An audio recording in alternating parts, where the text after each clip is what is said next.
नमस्कार, मैं रचना शर्मा चढ़ती कला टाइम टीवी देख रहे हैं सभी दर्शकों का स्वागत करती हूं। आप देख रहे हैं टॉप 10 न्यूज। पहलगाम आतंकी हमले के बाद भारतीय सेना अलर्ट है। जवान जम्मू कश्मीर के जंगलों में ढूंढ कर दरिंदों का एनकाउंटर कर रहे हैं। सेना ने 48 घंटे में 6 आतंकियों लश्कर आसिफ, आदिल, हारिस, जशका, एहसान उल अका और जाकिर और शाहिद अहमद के घरों को ब्लास्ट कर ध्वस्त कर दिया है। साथ ही सुरक्षा बलों ने लश्कर तैयबा एलएटी के शीर्ष कमांडर अल्ताफ लाली को मार डाला है। हमले के बाद से सभी 6 आतंकी फरार हैं। सभी के खिलाफ केस दर्ज कर लिया गया है। सेना इनकी तलाश में जुटी है। हमले के बाद से सेना एक्शन में है। सेना के जवानों ने त्राल, अनंतनाग, पुलवामा, कुलगाम और शोपियां में सर्च ऑपरेशन के दौरान बड़ी कार्रवाई की। जम्मू कश्मीर में मेडिकल इमरजेंसी लागू की गई है। डॉक्टर्स और स्टाफ की छुट्टियां कैंसिल कर दी गई थी। पहलगाम आतंकी हमले के बाद देश भर में पुलिस, इंडियन आर्मी और सुरक्षा एजेंसियां सक्रिय हैं। संदेह होते ही विदेशियों को दबोचा जा रहा है। Police, crime branch, SOG, EOW ने गुजरात के सूरत और अहमदाबाद में बड़ी कार्रवाई की है। 6 टीमों ने भारत में अवैध रूप से रहने वाले 500 से ज्यादा विदेशी नागरिकों को हिरासत में लिया है। पकड़े गए लोगों को 100 से ज्यादा बांग्लादेशी बताए जा रहे हैं और सभी के दस्तावेजों की जांच की जा रही है। दस्तावेजों की जांच में अगर कुछ गलत पाया गया तो उनके खिलाफ कानूनी कार्रवाई भी की जा रही है। फिलहाल पूछताछ के बाद निर्वासन की प्रक्रिया शुरू कर दी गई है।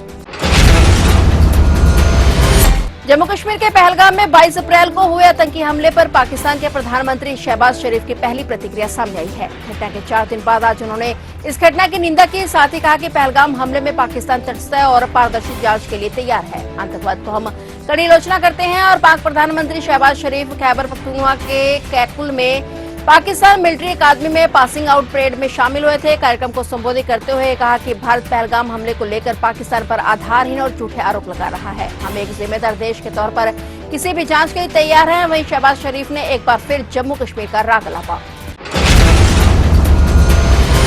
पहलगाम हमले की पूरी दुनिया में निंदा हो रही है, लेकिन पाकिस्तानियों को इसकी जरा भी परवाह नहीं है। लंदन में बड़ी संख्या में भारतीय और भारतीय मूल के लोग इकट्ठे हुए और उन्होंने पाकिस्तानी उच्चायोग के बाहर विरोध प्रदर्शन किया। इस दौरान पाकिस्तानी उच्चायोग में तैनात पाकिस्तानी सेना के एक अधिकारी ने भारतीयों की तरफ आपत्तिजनक इशारा किया। दरअसल पाकिस्तानी अधिकारियों ने भारतीयों की तरफ गला घाटने का इशारा किया और पाकिस्तानी अधिकारी का यह वीडियो कैमरे में कैद हो गया और यह सोशल मीडिया पर वायरल हो गया। अंदर में पाकिस्तानी उच्चायोग में तैनात पाकिस्तानी सेना के कर्नल तैमूर राहत ने उच्चायोग की बालकनी से भारतीय प्रदर्शनकारियों को सार्वजनिक तौर पर गला काटने का इशारा किया। कर्नल राहत पाकिस्तानी उच्चायोग में सेना और वायु सलाहकार के रूप में काम कर रहा है।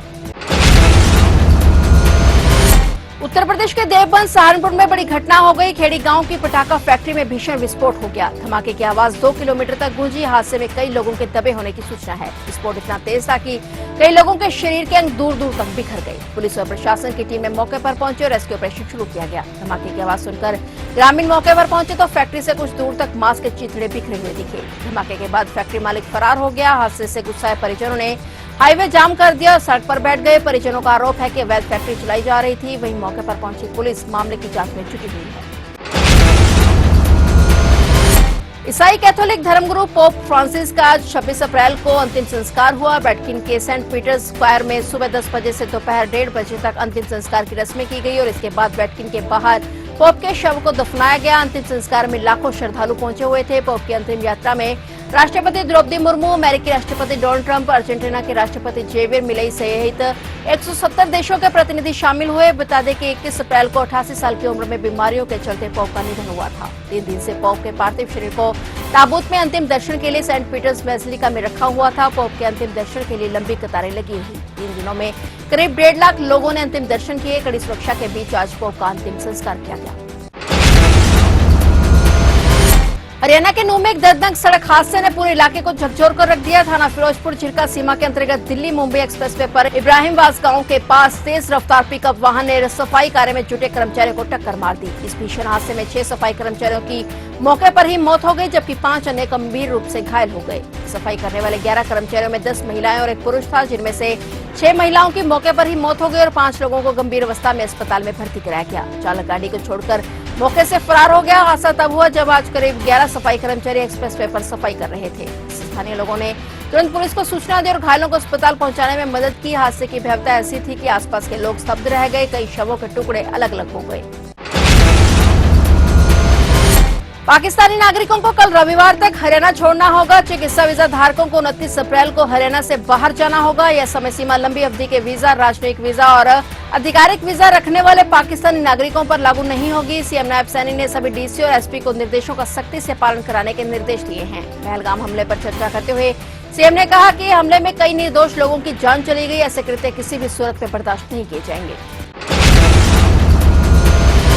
हरियाणा के हिसार जिले से साइक्लोथॉन यात्रा का आगाज हुआ था और यह यात्रा 5 अप्रैल से हरियाणा के विभिन्न जिलों की यात्रा कर चुकी है। 22 दिन तक चलने वाली यह यात्रा कल 27 अप्रैल को अपनी यात्रा पूरी कर लेगी। डबवाली में इस यात्रा का समापन होगा। यात्रा को सफल बनाने के लिए जिला प्रशासन ने कमर कस ली है। यह साइक्लोथॉन प्रदेश के हर जिले से होते हुए आज 26 अप्रैल को सिरसा पहुंची और कल 27 अप्रैल को मुख्यमंत्री नायब सैनी इस यात्रा को हरी झंडी दिखाएंगे। उन्होंने ग्रामीणों से अपील की है कि वे गांव के युवाओं को इस साइकिल यात्रा में हिस्सा लेने के लिए प्रेरित करें और नशे के खिलाफ मुहिम का हिस्सा बनने के लिए हरियाणा उदय पोर्टल पर पंजीकरण करें। सीमा हैदर एक बार फिर से सुर्खियों में आ गई है। उन्हें वापस पाकिस्तान भेजने की मांग की जा रही है। सीमा हैदर ने प्रधानमंत्री नरेंद्र मोदी और उत्तर प्रदेश के मुख्यमंत्री योगी आदित्यनाथ से उसे भारत में ही रहने की गुहार लगाई है। सीमा ने अपील करते हुए कहा कि वह बेशक पाकिस्तान की बेटी थी, लेकिन अब वह भारत की बहू है और उन्हें भारत में रहने की इजाजत दी जाए। सीमा हैदर ने एक वीडियो में कहा कि मैं पाकिस्तान नहीं जाना चाहती। मैं मोदी जी और योगी जी से अपील करती हूँ कि मैं अब उनकी शरण में हूँ। मैं पाकिस्तान की बेटी थी, लेकिन अब मैं भारत की बहू हूँ, मुझे यहीं रहने दीजिए। हैदर का दावा है कि सचिन मीना से शादी करने के बाद उसने हिंदू धर्म अपना लिया था।